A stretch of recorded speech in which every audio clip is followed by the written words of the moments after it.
Hello, thank you for letting me join you. Welcome to True Oldies headquarters. I'm John Dubber.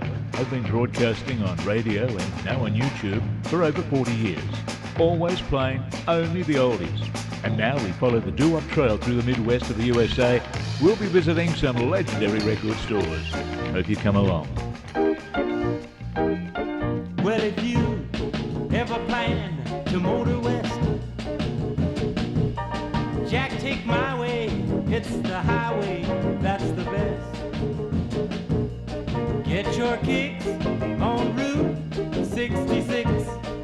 We'll be following Route 66 from Chicago, taking in all the sights, all the tourist destinations, then going through Springfield to St. Louis, Missouri. 2,000 miles all the way. A record collector of vintage rock and roll and rhythm and blues for most of my life. This family vacation back in June of 2026 became a great opportunity, just too good to miss.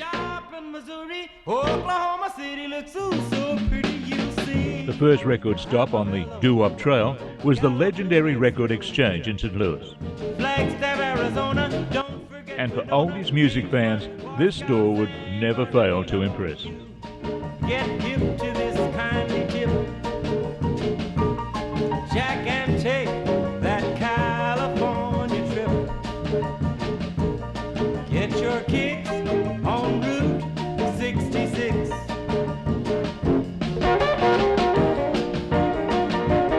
And although picking up some vinyl at the Record Exchange in St. Louis, this time round I'll be specifically looking at Doo-Wop on CDs due to the convenience of carriage on flight and weight restrictions on aircraft back to Australia. And then on to the vintage vinyl store on Del Mar Boulevard.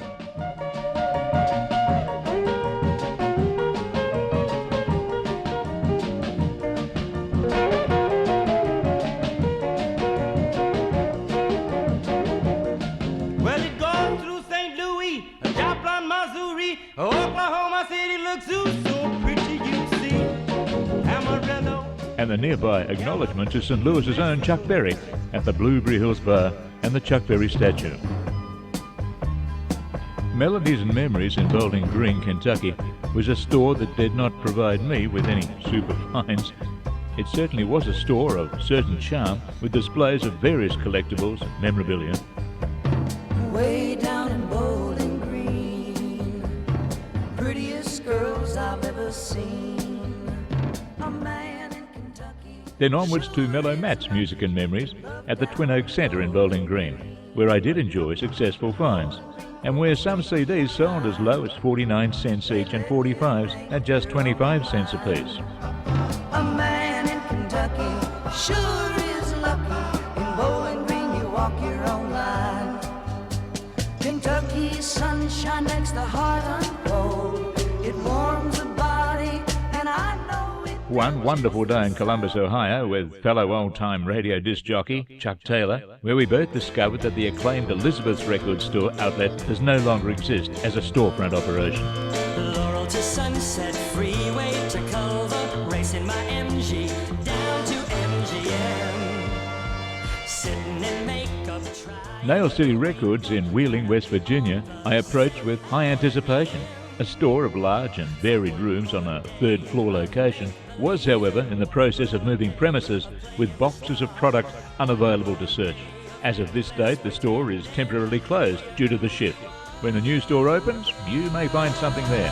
where is the guy from Wheeling, West Virginia?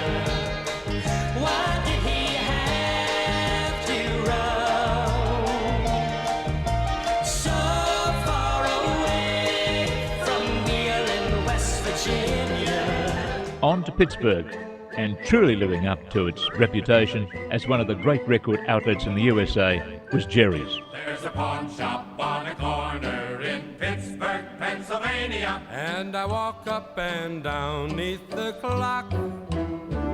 By the pawn shop on a corner in Pittsburgh, Pennsylvania. But I ain't got One room a thing dedicated to vinyl, left one room dedicated to CDs, a store of bonanza finds. And she cost me all my money, 'cause the world round the town was her dream. Took her dancing, took her dining, till her blue eyes were shining with the sights that they never had seen. If you should run into a golden-haired angel and ask her tonight. Passing through Cleveland, visiting the Rock and Roll Hall of Fame with 6 floors of exhibits became a must-stop.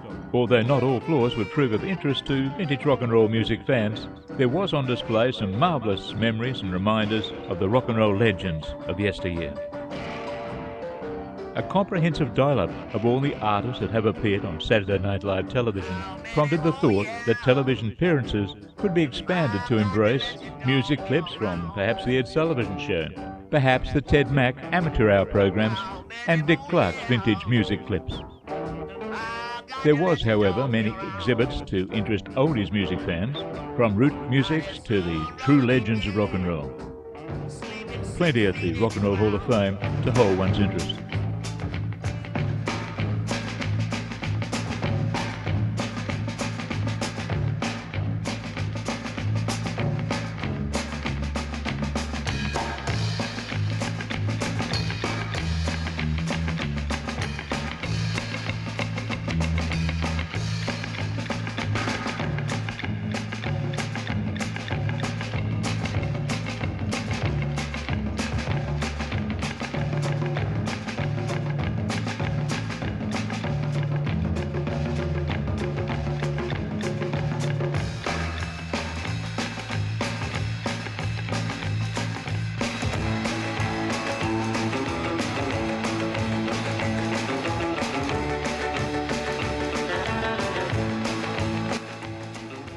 The choice of previous inductees is interesting, omitting the 1950s favourite Connie Francis, presumably because it was thought she was more pop than rock, whereas other inductees would certainly fall within that same category.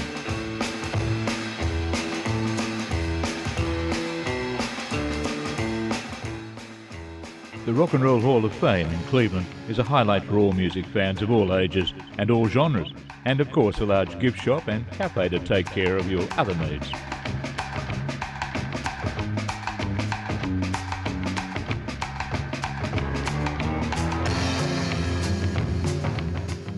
Before leaving Cleveland, a stop at the Exchange on Steelyard Drive saw my final purchase in the USA of around 8 or 9 items, and then a drive back to Chicago for our flight home. A quick check of selected antique malls, Goodwill and thrift stores proved fruitless. Of course, all of the outlets I visited have frequent rotation of stock, and what I missed this time you may find on your visit.